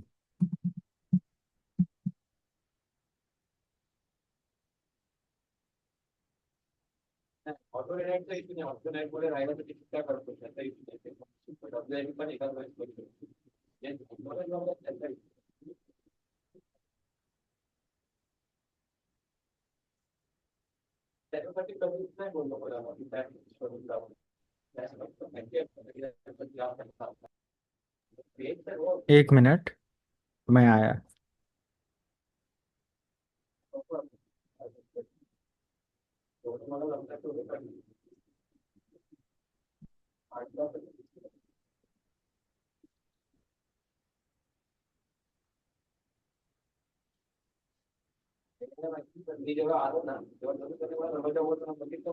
म्यूट कर लो, किसी की तरफ नॉइज आ रहा है, म्यूट करिए, तुरंत म्यूट करिए।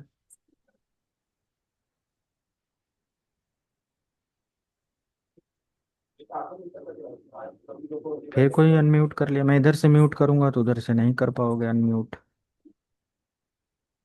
म्यूट रखो बिल्कुल।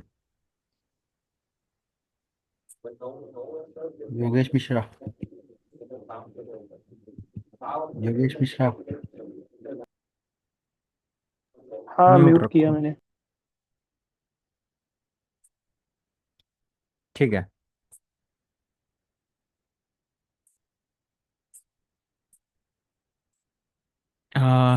लेयर 2 एंड लेयर 3 अपडेट के बारे में। ओके, तो ठीक है, आप लोगों ने सही एफर्ट किया। सो स्विच, सबसे पहले स्विच को हम लोग समझते हैं। Switch means it is a network device and switch basically use to connect multiple devices together. Okay, बहुत सारी डिवाइसेस को एक साथ कनेक्ट करने के लिए इसका इस्तेमाल किया जाता है। इसी सिस्को पैकेट ट्रेसर में आप देख सकते हो एक स्विच यहाँ पर इस्तेमाल किया गया है, जो कि ये है। और इस स्विच की हेल्प से आप देख सकते हो मैंने मल्टीपल डिवाइसेस कनेक्ट कर रखा है। Okay, so this is switch and ये 4 पोर्ट, 8 पोर्ट, 5 पोर्ट है ना, 12 या फिर 24, 48 ऐसे मल्टीपल पोर्ट का ये स्विच अवेलेबल होता है, जिसमें हम बहुत सारी डिवाइसेस कनेक्ट करके काम करते हैं। ओके, तो बेसिकली स्विच का मेन फंक्शन ये होता है, we can connect, switch provide multiple port और ethernet port to connect our devices. Okay, so यहाँ पर दो कैटेगरी है स्विच के अंदर, एक लेयर 2 है और एक लेयर 3 है। Layer 2 means this switch have total, sorry, this switch has data link layer feature. Okay, as per data link layer जो भी हमारा होता है वो ये वर्क करता है layer 2। And layer 3 means particular switch can manage network layer, okay, services or functions। okay, so network layer के भी फंक्शंस को ये क्या कर सकता है, मैनेज कर सकता है, राइट। तो यहाँ पर अगर हम लेयर 2 के बारे में जस्ट डिस्कस करें, लेयर टू के बारे में, तो there are multiple function in layer two switches. Okay, multiple functions यहाँ पर होंगे लेयर टू के अंदर। जैसे कुछ पॉइंट मैं यहाँ पर मेंशन करता हूँ। फर्स्ट पॉइंट हम लोग ऐड कर सकते हैं कि it work on MAC address. जो भी इंफॉर्मेशन या डेटा ये सेंड करता है on behalf of MAC address, ये डेटा सेंड करता है। ओके, एंड मैक एड्रेस हमारा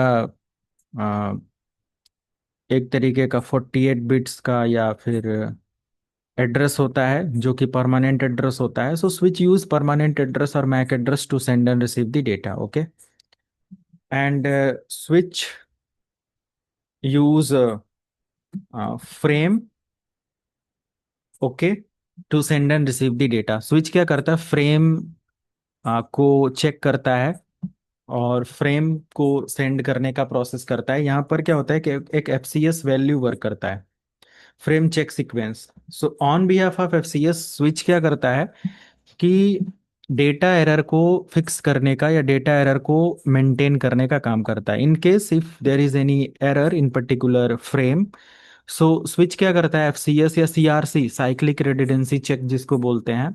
सो there are multiple process in data checking. Okay, तो उन प्रोसेस को ये फॉलो अप करता है और डेटा के एरर को फिक्स करता है, या डेटा के अंदर जो एरर्स होती है, जो फ्रेम्स मिस होते हैं, मिसिंग होते हैं, उनको ये क्या करता है, रीसेंड करवाता है और डेटा को कंप्लीट करता है। तो ये वर्क करता है, देर इज नो प्रॉब्लम।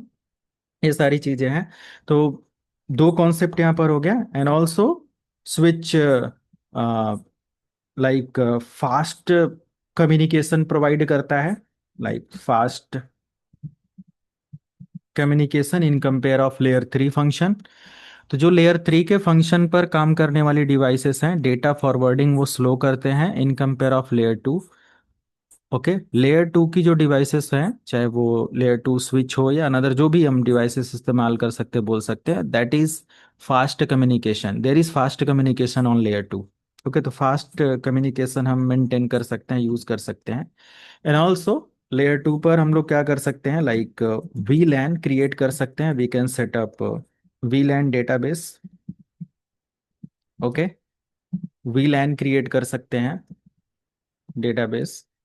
वीलैन के साथ हम लोग यहाँ पर और बहुत सारी चीज़ें सेटअप कर सकते हैं, लाइक वीलैन हो गया, एंड इन ट्रंक हो गया। ओके, एसटीपी हो गया। ओके, पीवीएसटी हो गया। ओके, एंड आरएसटीपी हो गया। ओके, ईथर चैनल हो गया। ईथर चैनल हम इस लेयर पर भी सेटअप करते हैं, ईथर चैनल हो गया। So basically we can setup multiples of things. Okay, बहुत सारी चीजें हम इधर सेटअप कर सकते हैं, मैनेज कर सकते हैं। एंड कुछ चीजें और अगर हम लोग यहाँ पर देखें तो ईथर चैनल के अलावा हम लोग यहाँ पर स्पैन टेक्नोलॉजी को कॉन्फ़िगर कर सकते हैं, which is like CCIE advance level of certification program, जो कि आप इसके अंदर बहुत सारी चीजें उसको भी मैनेज कर सकते हो।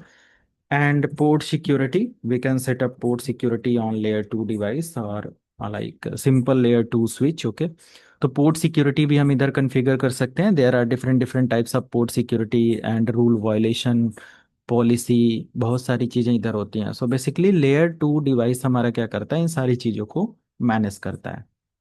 ओके, जब हम एक बड़े इंटरप्राइज के अंदर इस्तेमाल करते हैं तो हम मैनेजेबल स्विचेज इस्तेमाल करते हैं। मैनेजेबल का मतलब ये होता है कि जिनको हम एक्सेस कर सकते हैं, कॉन्फ़िगर कर सकते हैं, राइट। जैसे कि फॉर एग्जांपल मैं यहाँ पर दिखाऊं, सिस्को स्विच। ओके, तो इसके जो भी ये स्विचेज हैं, देखो 1 लाख, मोर देन 1 लाख, 1,40,000, 2 लाख, 5 लाख, 10 लाख, ऐसे ये स्विचेज होते हैं। मोर देन दिस आप बोल सकते हो, वेंडर से बात करके आप इसके बारे में ले सकते हो डिटेल्स। तो ये जो राउटर है, ये कितने कोर के सीपीयू हैं, कितना एमबी बफर साइज है, कितना इसके अंदर रैम रोम वॉट एवर, जो भी सारी चीज़ें हैं इसके बारे में आप यहाँ से देख सकते हो, डिवाइसेस की कॉस्ट एंड एवरीथिंग। तो बेसिकली ये जो स्विचेज होते हैं ये मैनेजेबल होते हैं। इनको हम अपने अकॉर्डिंग जैसा चाहे वैसा कॉन्फ़िगर कर सकते हैं, जैसा चाहे वैसा इसके अंदर प्रोटोकॉल्स या कंट्रोल बहुत सारे तरीके के होते हैं वो कर सकते हैं। बट कुछ हमारे पास क्या होते हैं, नॉर्मल स्विच होते हैं, जैसे मैंने डी लिंक का एक स्विच इस्तेमाल कर लिया, 8 पोर्ट स्विच। तो ये जो स्विचेज होते हैं 800 रुपीज का है, आप देखो ऐसा कुछ है।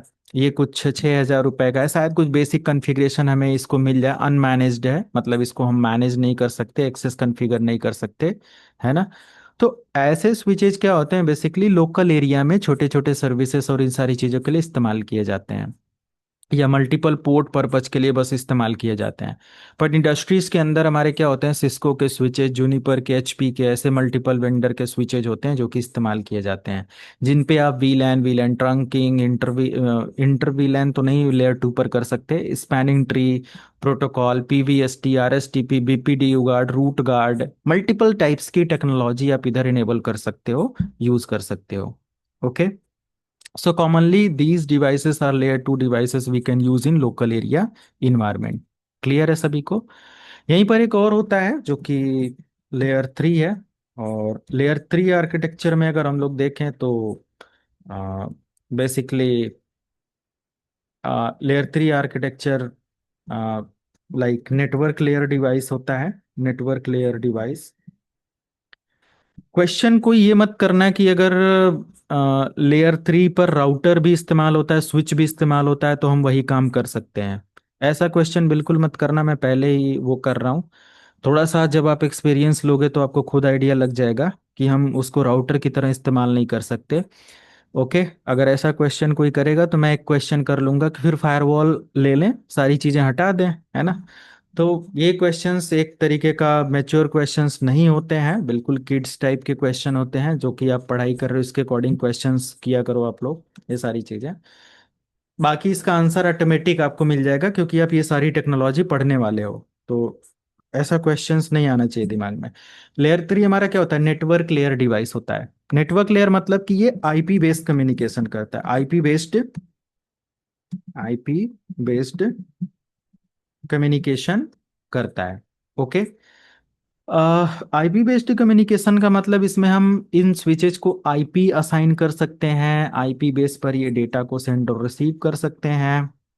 Okay, and they have routing feature, particular these switches have has routing features. Okay, ये राउटिंग कर सकते हैं, डिफरेंट डिफरेंट टाइप्स की राउटिंग कर सकते हैं, जैसे रिप कॉन्फ़िगर कर सकते हैं, ओएसपीएफ कॉन्फ़िगर कर सकते हैं, ईआईजीआरपी कॉन्फ़िगर कर सकते हैं, स्टैटिक रूट कॉन्फ़िगर कर सकते हैं, ईटीसी।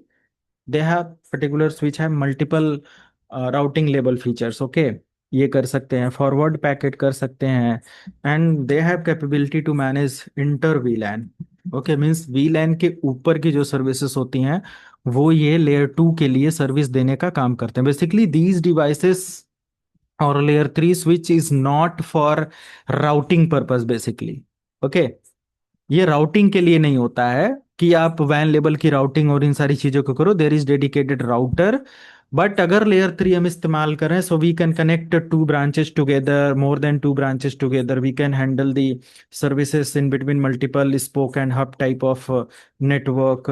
ओके, सो ये सारी चीजें इधर हम लोग मैनेज कर सकते हैं। Basically this switches has feature to reduce the traffic.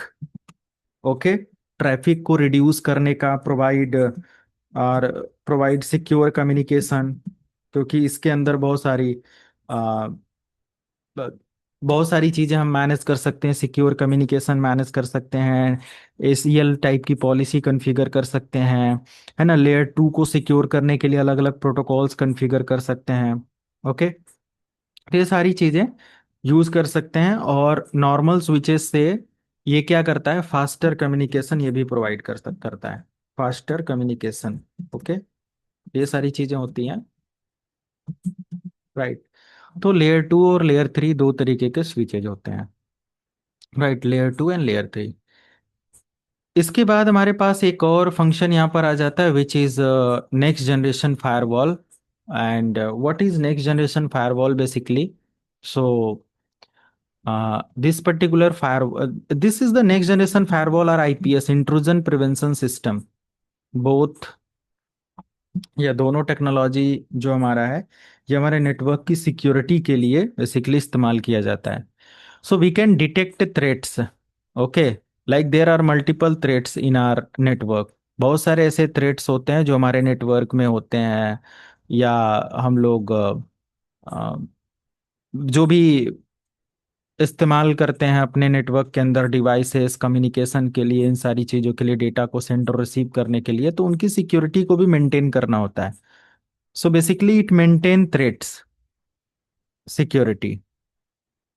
किसी भी तरीके का अगर थ्रेट सिक्योरिटी या थ्रेट्स वगैरह हमें मिल रहा है, तो उसको ये क्या करता है, उसको कंट्रोल करने का काम करता है, या फिर बोल सकते हो सिक्योरिटी प्रोवाइड करने का काम करता है। There are different different types of security. थोड़ा सा हैवी मुझे चाहिए, ठीक है। तो थोड़ा सा बेटर सिक्योरिटी अगर हमें चाहिए तो हम ये डिवाइस इस्तेमाल कर सकते हैं, चाहे वो फायरवॉल हो या फिर आईपीएस प्रिवेंशन सिस्टम और ये सारी चीजें हो। Next generation firewall and intrusion prevention system basically protect our network, okay, protect network, network को प्रोटेक्ट करने के लिए इस्तेमाल किए जाते हैं, या डिटेक्ट थ्रेट्स, कोई भी virus, detect threats, okay, malware हो गया, वायरसेस हो गया, ओके, अननोन ट्रैफिक हो गया। इन सभी को क्या किया जाता है, इनके द्वारा कंट्रोल किया जाता है, इन डिवाइसेस के द्वारा उनको फिल्टर करने का, सिक्योर करने का, या ऐसे हमारे नेटवर्क को बेसिकली सिक्योर करने का, ये सारा काम इधर इस्तेमाल मतलब इन डिवाइसेस के थ्रू किया जाता है, कि कौन आ रहा है कौन जा रहा है, पूरे नेटवर्क को मॉनिटर करने के लिए, पूरे नेटवर्क को या नेटवर्क को निगरानी रखने के लिए इन सब चीज़ों का इस्तेमाल किया जाता है। अगर हम कुछ इनके भी फीचर्स के बारे में देखें, तो बहुत सारे ऐसे फीचर्स हो सकते हैं जैसे जो हम इस्तेमाल करें। For example let me show, like next generation firewall, इसको NGFW नेक्स्ट जनरेशन फायरवॉल बोला जाता है। रेड कलर से बेसिकली इसको मार्क करते हैं कहीं पर भी अगर इसके बारे में लिखा जा रहा है। तो it provide deep packet inspection, ठीक है, एक डीप पैकेट इंस्पेक्शन प्रोवाइड करने का काम करता है। मतलब DPI इसको हम लोग बोलते हैं, deep packet inspection. Basically this type of firewalls are devices can use to analyse data inside of network and outside of network packets, okay, and check the source and destination details, and as per the genuine information devices can send and receive. Our devices or NGFW just allow the devices to communicate from inside to outside or outside to inside, okay।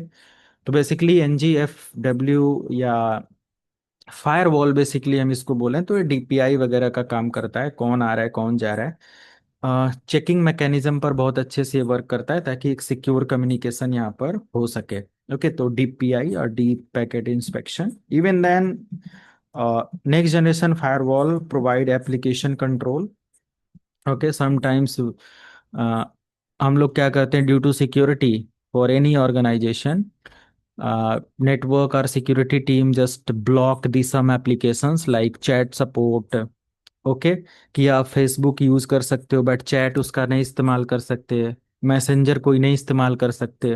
तो specific application को इसके through क्या किया जा सकता है, block किया जा सकता है, okay. So application control blocks or allow application based on security policies, okay.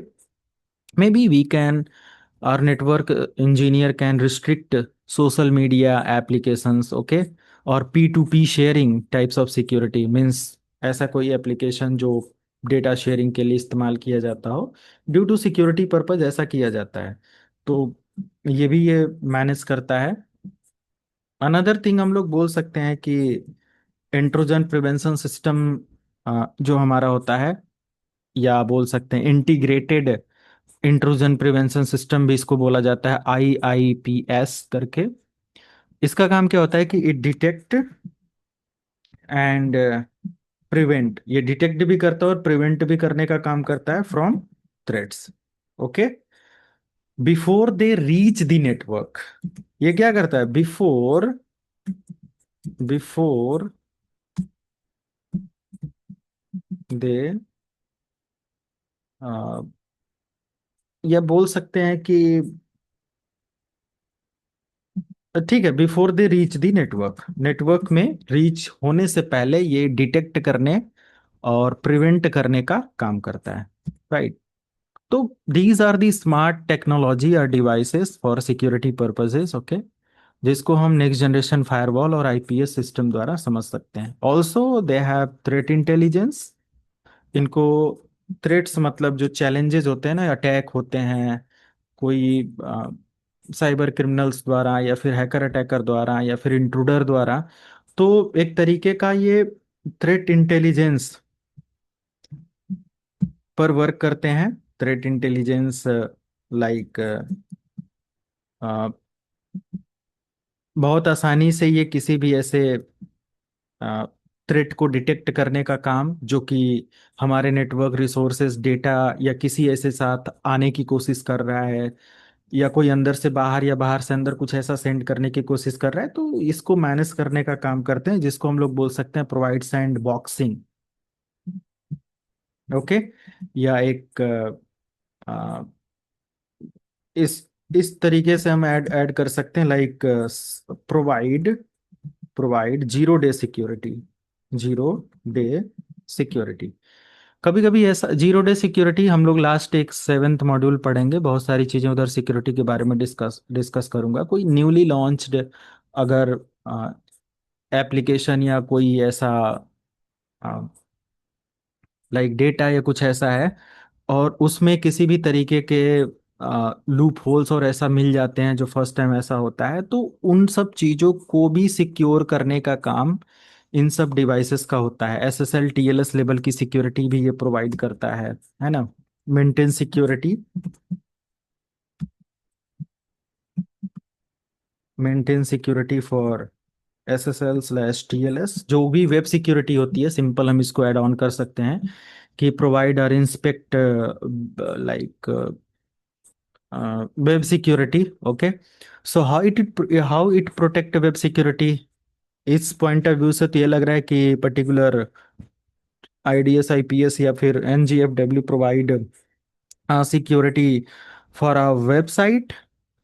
So without these devices क्या हमारी वेबसाइट सिक्योर नहीं है? तो इस टर्म्स में इसको नहीं समझना है। Maintain security for SSL and TLS means, for example, अगर हमारे पास कोई वेबसाइट है जिस पर किसी भी तरीके का डेटा सेंड और रिसीव किया जा रहा है, फॉर एग्जांपल मैंने इसको इसको थोड़ा सा समझने की कोशिश करना। फॉर एग्जांपल, मैंने अपने कंप्यूटर सिस्टम से, अपने कंपनी के नेटवर्क के अंदर से मैंने बाहर किसी सर्वर को एक्सेस किया और वह वेबसाइट HTTPS है, तो हमें या हम सब लोग सिक्योर हो जाते हैं कि टीएलएस या एसएसएल की सिक्योरिटी इधर लगा हुआ है, तो मतलब हमारा डेटा 100% सिक्योर है, यही तो मानते हैं, ट्रस्ट कर लो ये वेबसाइट सिक्योर है, क्यों?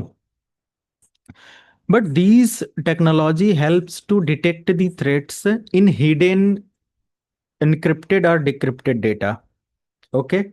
या इनक्रिप्टेड इंफॉर्मेशन के अंदर भी अगर किसी भी तरीके का, like inspect encrypted traffic for hidden threats, right? So these technology are very very smart now, very very smart, ये बोल सकते हैं कि बहुत ही एक स्मार्ट अपडेट के साथ ये मिलते हैं। और ये सब का काम क्या होता है कि अगर कोई थ्रेट ऐसा है जो कि हमारे नेटवर्क के अंदर एक इनक्रिप्टेड डेटा के अंदर भर के आने की कोशिश कर रहा है, कैसे कोई सिक्योर वेबसाइट से हम, जो कि टीएलएस एसएसएल से सिक्योर है, और उससे हम डेटा अपलोड या डाउनलोड कर रहे हैं, तो हो सकता है उसके अंदर कोई थ्रेट, कोई मैलवेयर, कोई वायरस, कोई रैंसम इस तरीके से बैठा हो जो हमें पता ना चले। तो ऐसे डीप इंस्पेक्शन के लिए भी इनक्रिप्टेड थ्रेट्स, इनक्रिप्टेड डेटा के थ्रेट्स के लिए भी इनका इस्तेमाल किया जाता है सिक्योरिटी पॉइंट ऑफ व्यू से। सो बेसिकली बहुत सारे ऐसे वेंडर होते हैं जो कि इसमें आपको मिल जाते हैं, जैसे सिस्को का ASA फायरवॉल है, फायर पावर है, पोलो ऑल्टो है, और फोर्टीगेट है, चेक पॉइंट है, सोफोस है। ये सारी चीजें, पोलो ऑल्टो के बारे में 6-7 घंटे का मेरे से वीडियो ट्रेनिंग ले लेना, आपको बहुत एडवांस में वीपीएन, सब सेटअप, वर्चुअल राउटिंग, बहुत एडवांस में आपको मिल जाएगा। आप देख सकते हो, कोर्स करने की जरूरत नहीं है अभी, ठीक है। ये सारी चीजें एएसए फायरवॉल के अंदर बहुत सारी चीजें मैं आपको पढ़ाई दूंगा, सिस्को की फायरवॉल और ये सारी चीजों को लेकर।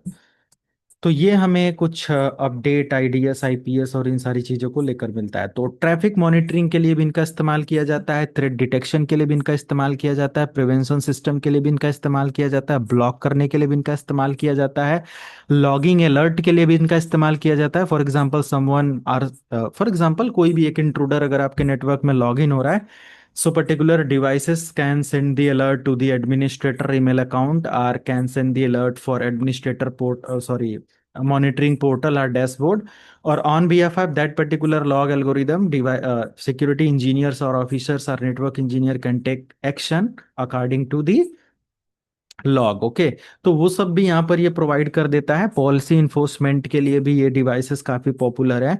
नेटवर्क को, होस्ट को, आपके सर्वर्स को, किसी भी डिवाइसेस को सिक्योर करने के लिए ऐसी डिवाइसेस इस्तेमाल किए जाते हैं। ओके, क्लियर है सभी को? Yes sir. Yes sir. Okay, तो these are the introduction part of ये सब कुछ है। अभी कल हम लोग समझेंगे एक्सेस पॉइंट। आज भी समय बहुत जल्दी निकल गया, 1.5 घंटा। Access point, end point, servers, POE, ये सारी चीजें हम लोग कवर कर लें। जो सिस्को कह रहा है पहले उसको देखना पड़ेगा, तभी हम आगे कुछ जाएंगे। तो पहला मॉड्यूल थोड़ा सा इसको लेकर चलेंगे, देन बस 1 से 2 दिन और ये सब चीजें कवर हो जाएंगी, and then we will start switching part. Okay, switching routing start हुआ तो मतलब समझ लो सिलेबस खत्म होने पे बस समय नहीं लगेगा। मेन कोर टेक्नोलॉजी है, इसी वीक में स्टार्ट हो जाएगा।